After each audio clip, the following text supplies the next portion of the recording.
People say, oh, I'm such a nyumba. You don't have time for making friends. People are bitter. I've never seen any country that's bitter as the Middle. Hi guys, how are you doing? Welcome back to my world. My name is Linzabu and we are here for another video, for another developmental video. If it's your first time to see me, my name is Linzabu and this channel is so much about development, building, charity, music, I mean life as is. So today I'm honored by am I honored? Yes, I'm honored to be invited by the Ugandan Dream at his villa, at his residence. And I'm going to be asking him a few questions. I hope you guys stay here with us. Thank you for welcoming me to your house. You're welcome. You're welcome home. Thank you. I've always been watching this guy on my screen and I'm always inspired by the videos he does. And he's also a fellow YouTuber. He has great content. So today I'm here to ask him questions. And you guys should stay tuned. Wow.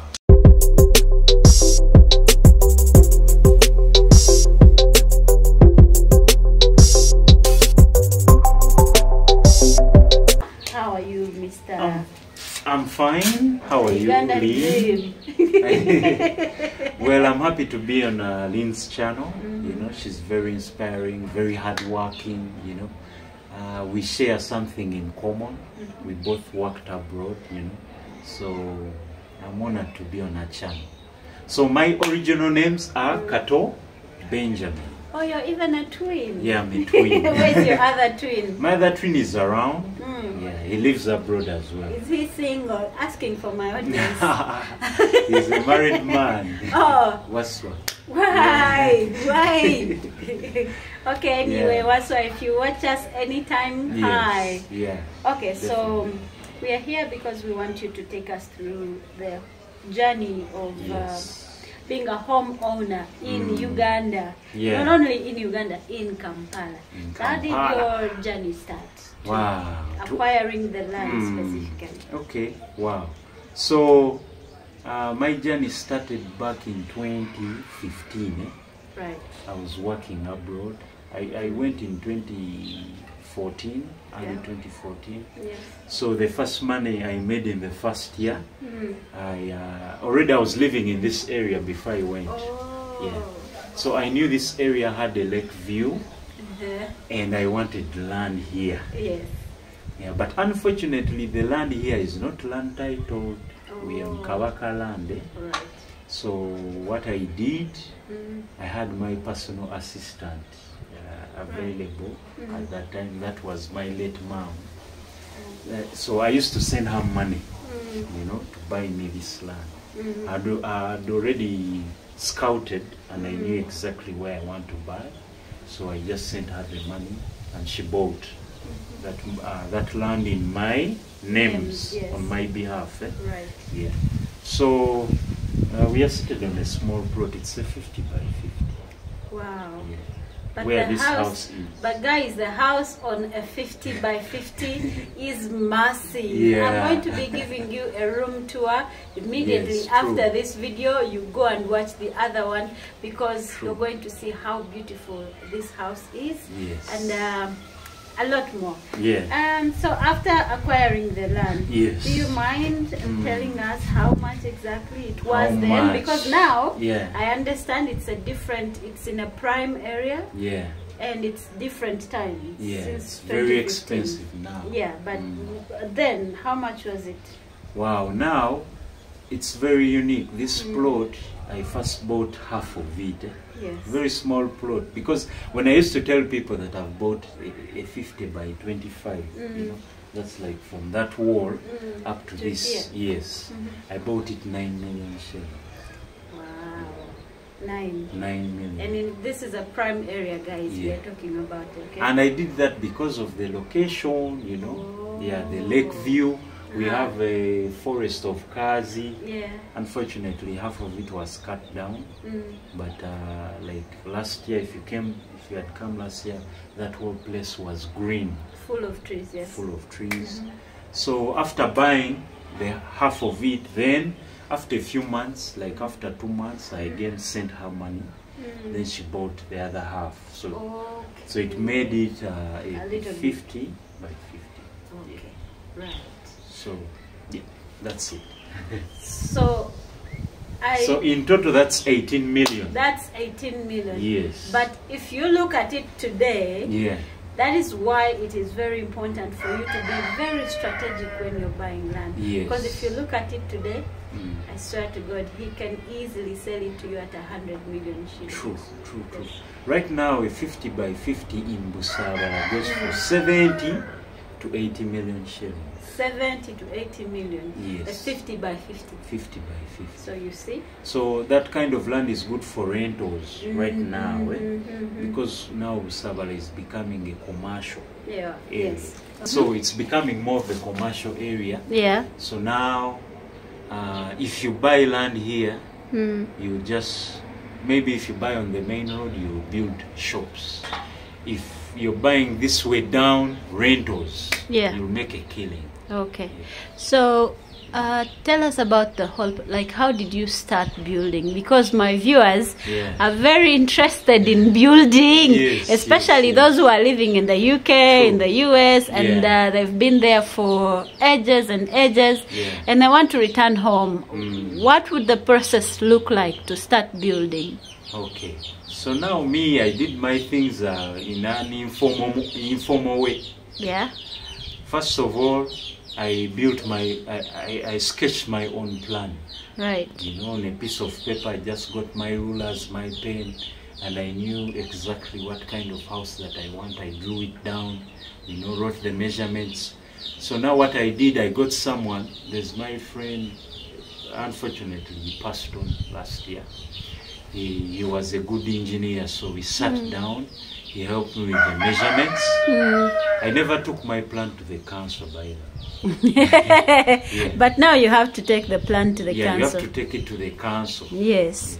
Okay. So building, drawing a plan, taking it to the council to be approved, depending on the building you're building, it will cost you around 2.5 to 3 million shillings.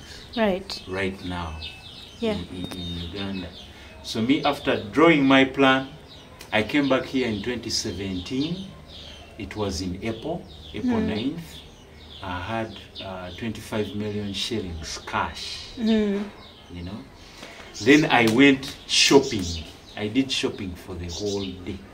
What were you shopping? I was buying material, construction material. I used to go myself where they sell bricks, sand, cement, iron bars, you name it, all of it. I think I made a shopping of like 16 million shillings. Wow. Yes. All right. Only materials. Okay. Yeah. And where did you keep it? Because I understand by then you didn't have a store or... So what I did, I kept my cement at my residence. I have another residential house not far from here. That's where I kept all my... everything that's expensive. Cement, iron bars, what else? Those two. Then the sand, the rocks, bricks, I just poured them here on site. Yeah. Right. Yeah. That was very interesting. So after that, how did you choose your engineers? So now the engineer, I got an engineer here on our village here. I just saw his work, you know, the kind of buildings he builds, you know. So that's when I selected him, you know. I said, you guys, you will manage the job. So I remember I even paid him, was it 4 million, to raise the house from foundation up to beam level. Wow. Yeah, and that's the labor. And this is this is a 3-bedroom house. Yeah, 3-bedroom. Yeah. Right. In 2017, because I had come for vacation, so I sat here during construction. I could, by that time, this was my job. To construct. I could come here at 7. I go back at home at 1 p.m. for lunch. Then I come back at 2 p.m. Until everyone goes back home in the evening. That's when I could also leave. So I was here. Right. From foundation. How long did it take for you to get from the foundation to the beam? It took me, I think, it took me like 3 weeks. 3 weeks? Yes. Wow. Because we were building slowly by slowly, because we had the material here. So I wasn't in the rush, you know, because the foundation of this house is on hardcore. Yeah, It's the wall of the house. Yes. So it was a big job, you know, digging the septic. So the whole process took me 3 weeks. Yeah. Okay. What was the most challenging thing for you when you were building your house? The most challenging thing, first of all, it was digging the foundation. Why was it hard? Yeah, we have, I don't know why, because we're on a hill, you know, it's sloping. And it's sloppy and it's usually rocky. Yeah, there's a lot of rocks down, so when they were digging, they found a lot of difficulty. We are seated on a rock, you know. And another difficulty I found, the challenge was with the builders. You know, not listening to the instructions. Want, yes. Because I had to break down in the living room, the living room and the dining. They had built a wall, you know, and that wall wasn't in the plan. But to make them break down a piece of it, it was challenging. Right. Because for them, they were bringing a technical issue. They're saying for support, it must stay there. It must be this. Yeah, they always try to convince you to what they like or what they used to. Yeah, they don't listen to you. They want to do what they want to do. They assume is right. Yeah. You know, Ugandans in particular, By no you know. So since you're not a builder, they will think you don't know what you want. Yeah, you don't know what you're doing. Or you don't see what they've done wrong. Yeah, you know, so that is actually one of the challenges I was also having, because when you're telling them, I see this is wrong, you know, like the get guys, I have had to actually redo my entire house, but one by one, because you tell them, but I can see this line is like this. They're like, no, madam, no, it's, but you can see, you can clearly see it's wrong. But because you're a woman, I used to think that because I'm a woman, you're a woman, by that. They make it slanting like this, and you saw, guys, we had to break it and rebuild it again. Yeah. Same to the windows, same to the doors, same to the loft house. You could tell that I had to do an extension. Because they don't listen. Yeah. And another challenge is to get the right person to do the job. Yes. You know, here in Uganda, anyone who can do bricklaying will claim to be a builder. Yes, you know. So that's a big challenge. Yes. And those people are cheaper. So you have to be very careful. You have to be careful. Yeah. But there are actually those who are cheaper, but they can do actually very good job. Yes. So you have to be vigilant, and that's why I always recommend hire somebody to do the foundation. If you see that they are doing the foundation right, and you can actually communicate, then give them another task. Yes, that's how I learned the hard way. That's true. Okay. So that's the challenge. Communication, you know. Those guys, they do what they want. You know, when you're tough, you know. So another challenge, let me see what I faced. Pricing of materials. Right. Yeah, it was a task. You know, people here are crooks. You know, they'll take your money regardless if you're here or you're not there, if you're not there, they'll still take your money. They'll find a way. They'll find a way to cheat, especially let's say when you buy cement and go for lunch, you've left 3 sacks or 4, 5, whatever the number is. When you go to have a break, you find 2 bags missing. And that is something you can almost not avoid. But this is how I avoided it. So I'll tell them, whatever I bring is what they break. Okay. So I got the hardware clothes. So I had my border guy on standby. They will say, Madam, we need more cement. I say, oh, bring 2 more bags. I would watch them bust those bags. And mix. And mix. Wow. So that way I'm very sure they did not steal cement from me. They might have taken just a bit of junk, maybe on windows and doors. But that was a good technique. That's a good technique. When you're going to buy bricks, I send somebody. This is another trick they use. When you send for 1,000 bricks, they will bring you like 700, because you don't know. You will not count one by one to prove. So what you always have to do, send somebody you trust to count those bricks, and not everybody can count. By the way, you cannot count them. But you can count. It's very hard. You have to send somebody to go, especially these small red bricks on my walls. I don't know about these ones because I've not used them. So now, the challenge was in materials. Especially bricks, they have their terminologies. If you don't know them, because for them they count them in our local language. They'll tell you this small car, we call it elf, brings 1,000 bricks. So there's a little trick. They'll tell you that brick on site, 1 brick costs, let's say, 200 shillings. When it's the other side, it costs 150 shillings.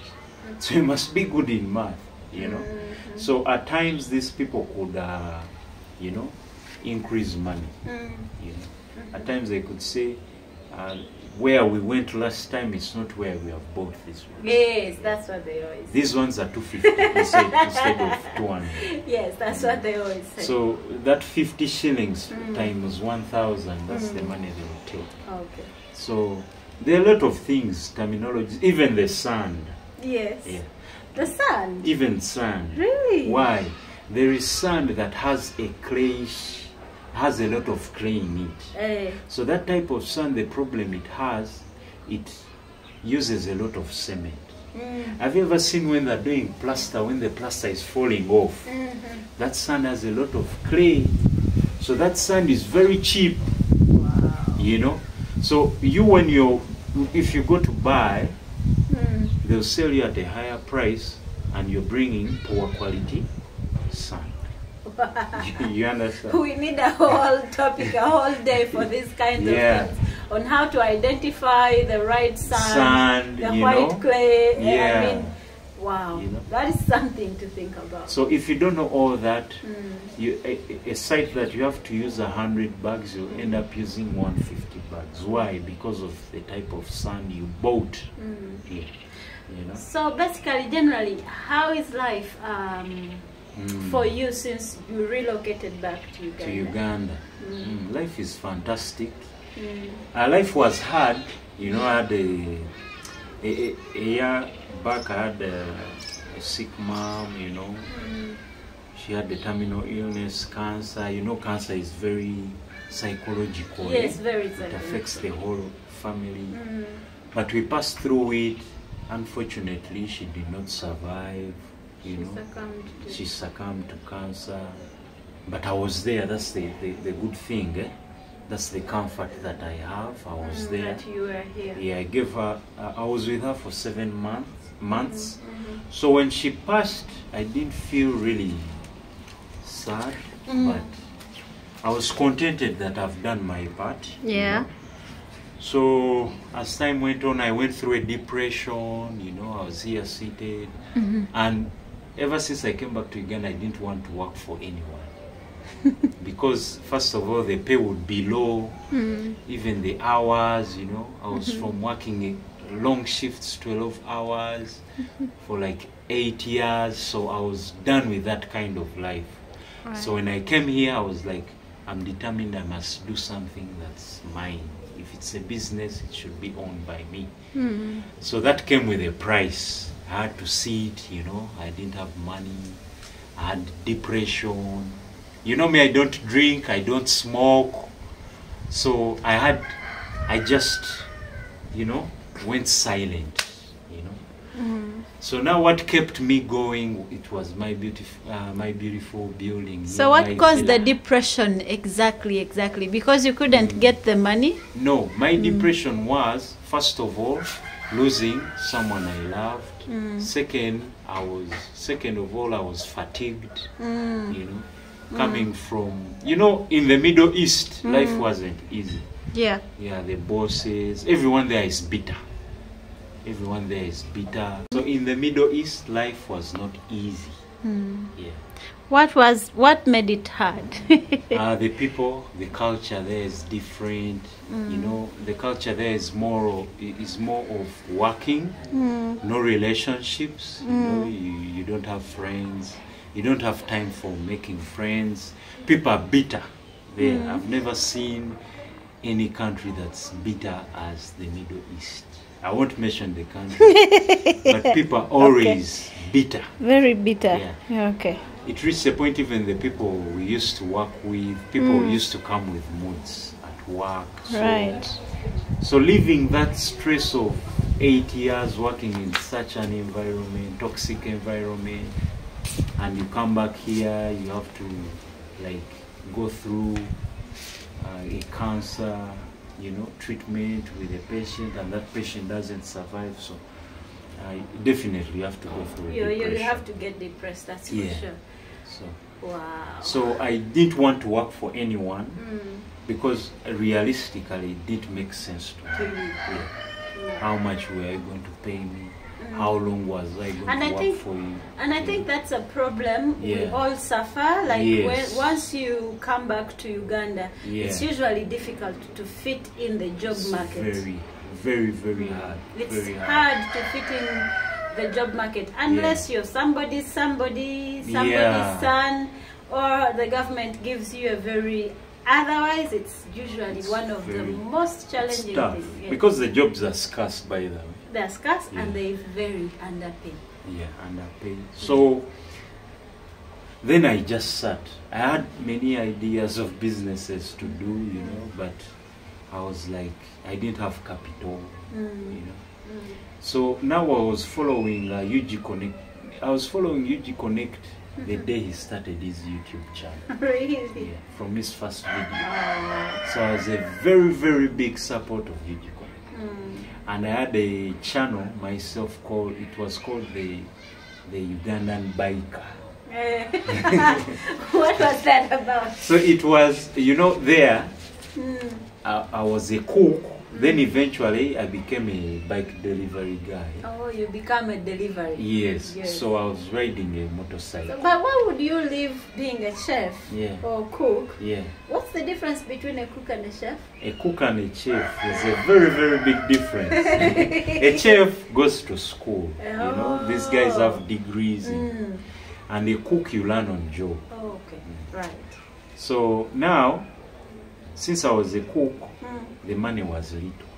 The pay was a little bit lower. Right. Yeah. So they had positions of drivers. There were like 10 positions that they could give the chance to us, the employees. The ones who are already employed. Yes. Okay. So you just go apply. If your manager allows you, you're given an interview. Right. You know, so I passed the interview. I was recommended by my boss. Then I joined that delivery thing. Right. So that's when I started the channel. Oh, okay. Yeah.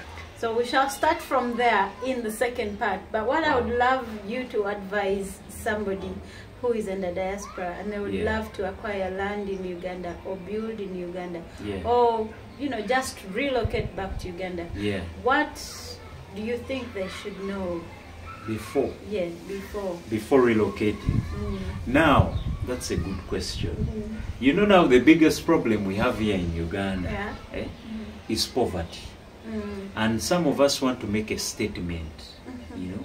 So when we get an opportunity to go abroad, at times we know we are going to make money, but we don't know what we are going to use that money for. Yeah.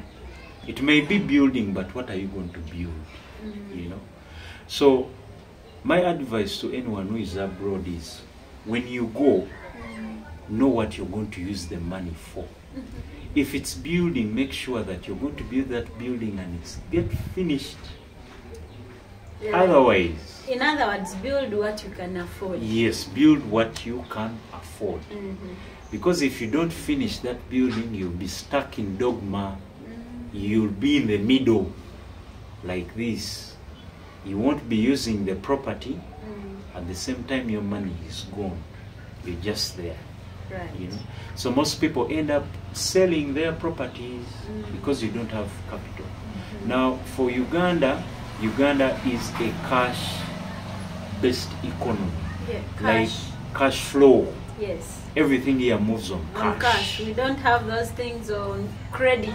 No credit. Yeah, cash. It's just a very tiny bit of Ugandans who even know about credit. True. Yes. So even if you go to the bank with a house like this, they cannot give you money. Why? The first question they're going to ask you, what do you do? Yes. If it's a job, where's your contract? How much are you getting? What's your bank statement? For them to give you a loan, can you imagine you've taken a house of 50 million? This one. Yes, let's say it's 50 million, but you want only 5 million shillings, they won't give you that money. You know? So you must have a business, because a business is a cash flow. Once they ask, what do, you say, I have a coffee shop. When they come, they check those books, they say, this person will pay our money. So they take your house as collateral, but that business must be there, active, making money. Anyway. So if you want to come back to Uganda, you have to do 3 things. Once you're making that money, make sure you invest that money in things that will give you money, like land. You know, you can buy as much land as possible in prime areas. You go to places that are less developed, but when you know in 5 years, when you look at the surroundings, you see the kind of houses that are there. Yes. Even if there are no houses, look at its location. Maybe water, maybe near the road, electricity, you know, those kinds of things. So you must look at that. You can invest in land. If it's a building, an apartment block, make sure you're going to construct it and it gets finished and you get tenants. There, when you come back to Uganda, you won't suffer. If you have your 8 plots of land, 5 plots of land, when you come back here, you won't suffer. You will sell one and get capital. And do what you want. Perfect. So that's the small advice I can give you, because I've learned from my mistakes. Me now, the only thing I have is a house. People say, oh, I'm such a nyumba. No. You also have your channel. Yeah, my channel. So it's a very big investment. You've invested literally so much. You know, people who are doing YouTube, they are the only ones who will understand the kind of investment. True. For you to have a YouTube channel. Yes, it's so a guys, big investment. I would love to end this video here because we are still continuing in another part. And in another part, we are just going to be having a tour of this beautiful place. And we're still going to be with Mr. The Ugandan Dream. For now, bye-bye.